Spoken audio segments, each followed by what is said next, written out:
Chair Brenda Norman will lead off. So far through 9 weeks, the PWBA professionals have averaged 1,300 game for every 1,668 games. So they basically are making this pattern play almost as easily as the league conditions, standard league conditions plays for your average bowler.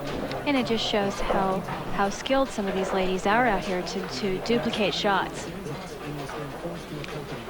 Carolyn, Dorin, Ballard now stepping up to start this semifinal match. And as we're talking about 300s, if one of these ladies shoot a 300 or anyone during the televised finals tonight, a $50,000 bonus will be awarded by Travelodge Hotels. And it won't be given this game to Carolyn, Dorin, Ballard. Watched her a lot in practice on her practice balls. It didn't look like she had a very good shot to the pocket. She has been tying this ball out. She was a little further right in practice. This ball got a little further left, and that's the result because it's a fresher part of the lane, that hasn't been used as much. So she'll just go for the wood here, 2 pins, and move on to the second frame. And Kim, even with one warm-up shot left, she ran and grabbed another ball and tried that one. Right. She actually tried to move into a part of the lane that no one has bowled in with that other ball, and that didn't look good either. So I saw her come over and talk to her husband, Dell, which you don't see very often either. She spent some time talking with him, so a little confusion there to start. Now, Carolyn, Dorin, Ballard could have been the top seed. She needed a strike and position round last night in the 10th frame to maintain that top seed spot after an unfortunate break by Cara, but she wasn't able to strike. So to get a chance at that title, she's going to have to win this match first. And there you can see, as we mentioned earlier, Kathy, Dorin, Lizzie in first or second all week until the last round, and Carolyn, Dorin, Ballard climbed her way up, finishing in second. Cara Honeychurch did lead that first round and then grabbed the lead again at the end. And see how much she hooks the ball. Well, Brenda told Kim how she learned to hook the ball. I grew up bowling on wood guardian lanes, so they hook early and stop. So you try to catch a little bit more with your fingers, try to make it finish in the back end. So that's kind of where it's originated. I'd say she's catching quite a bit of it. 215.69 average this week, 13-10-1 in match play. But on this TV pair, Kim, she was all over this TV pair. 252 average on lanes 33 and 34. Now, she did only bowl 3 games on the TV pair, but this ball was a great shot. She actually got it a little left, and it held a little bit, held the pocket. And she almost had disaster, almost leaving that 7-10, but the 7-pin fell out, so she will attempt to convert the 10-pin. I'm sure pleased with that, Kim, because Brenda told her she had trouble with her spare shooting this week as a result of those changes she made for ball speed. She uses a 14-pound ball for her spares. Normally she throws a 15-pound ball for her strike ball, so there has to be some timing issues there, a difference in the weight. That being Brenda Norman. Carolyn, Dorin, Ballard, 5 titles already in 2001 through just 9 weeks. Week number 10, looking for title number 6. She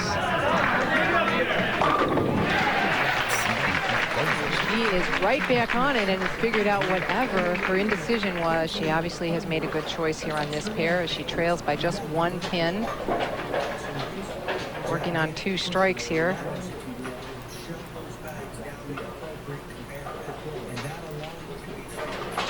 Taking a little bit of time. She's told us how hard it is to get the hand to dry down there in the television lights. Kim, I know you're very familiar with that. And this week, the temperature in the bowling center was a little warmer than other weeks, so your hands sweated a little more. It was important to keep it dry on that hand dryer.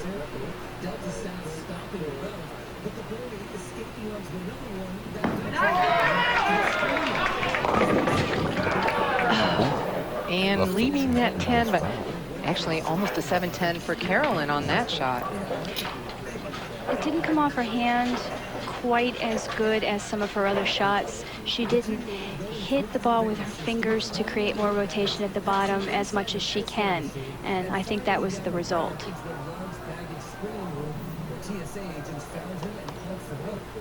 So she'll change balls and try to run it down. It's really too early to call this one, but Brenda Norman is in the lead. We'll be right back with more from Lake Clair Shores, Michigan.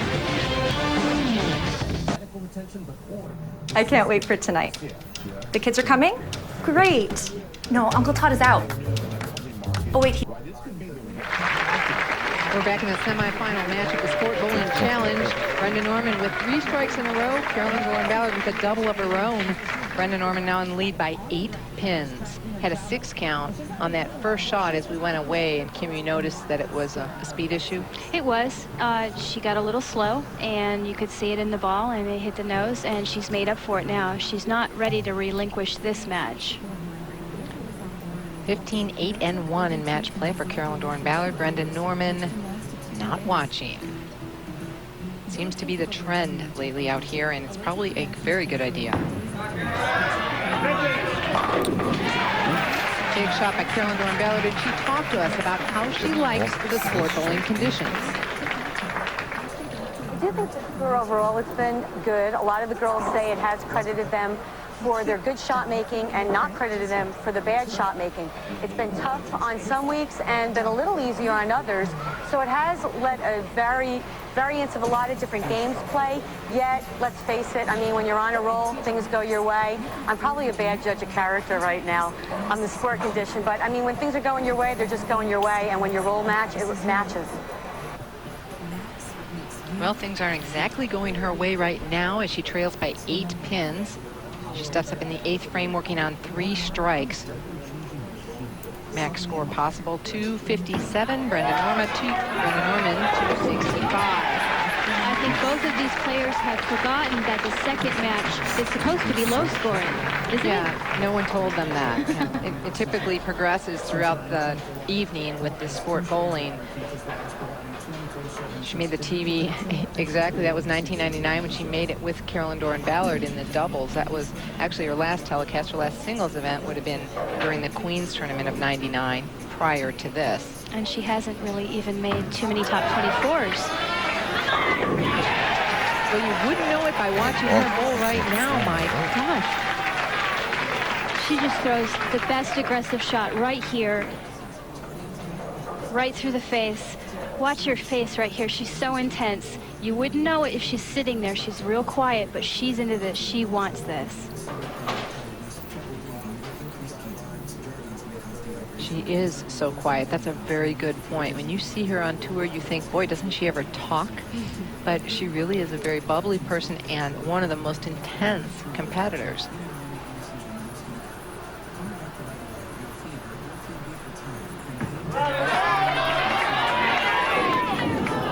Oh, and a tough break there. 210. Well, her swing got a little to the right on that, through her downswing, and that made the ball go right, and that's exactly what happened. And it never had a chance to, you'll see there it kind of popped away from her body a little bit. The ball got behind her back a little more so than normal, and she's trying to recover here, but I think she knew it wasn't as good a shot. This is the 9th frame. She'll have to go for this, Kim. Ooh, good chance. Oh! It doesn't get any better than this. It picks up the 210 in the 9th frame. Oh, the adrenaline is pumping here. She knows it right there has got a chance. Couldn't make it any better than that. She almost disappeared out of the picture. Wow. I am impressed. Okay, now she's breathing. Take a little sigh of breath here. Let the adrenaline settle down a little bit. Have to see if this affects Carolyn. Carolyn now in the lead. That's assuming she continues to strike here in the 9th frame.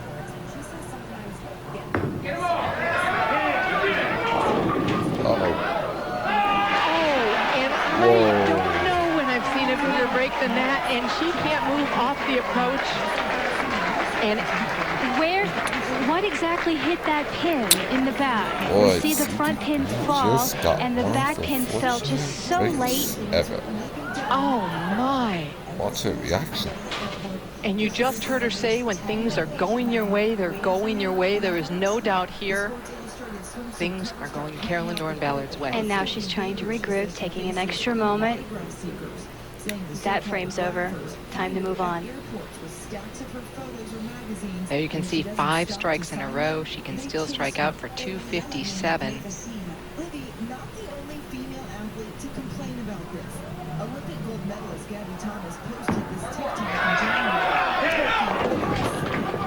And almost an identical shot that we just saw, but leaving just the 2-pin and easy spare. She had some leftover adrenaline there. We could see it in her hand. Usually when you get a little too pumped up, and she tried to calm herself down as much as she could, she didn't throw as good a shot. But at this point, it may not matter. Well, she'll need the spare, and she can spare strike for 236. But Brenda Norman can still strike out for 243. So Brenda Norman will need a double when she steps up, a double and some pin count, to take this match from the hottest bowler on tour, Carolyn Dorin Ballard. Taking that deep breath, trying to get set.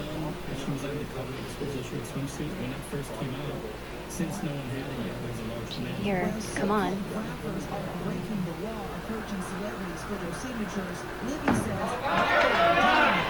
Just trying to get the most she can, and that's about all she can get. 236 for Carolyn Dorin Ballard. Brenda Norman needs 2 strikes right here. 2 strikes and 4 pins. She knew she didn't make a good shot in the 10th. Absolutely, she's shaking her head in the background, disappointed in that shot. I think that's signs of pressure and fatigue. I don't care if she's in the championship match or not yet. She has to get through this one to have a shot at a record. Yep, Norman, it's a double. Perfect shot off her hand. She couldn't throw it any better than that. Look at her. Where did this woman come from? It's amazing how a small change in your game can boost your confidence.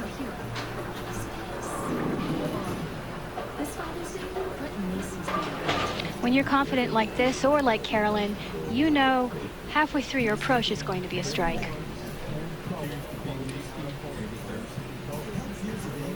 Well, this is it. A huge pressure shot for Brenda Norman.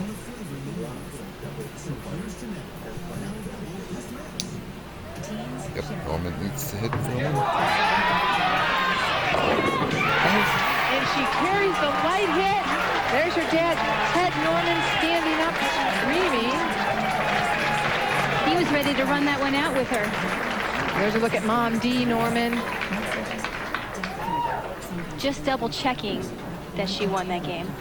Checking the score.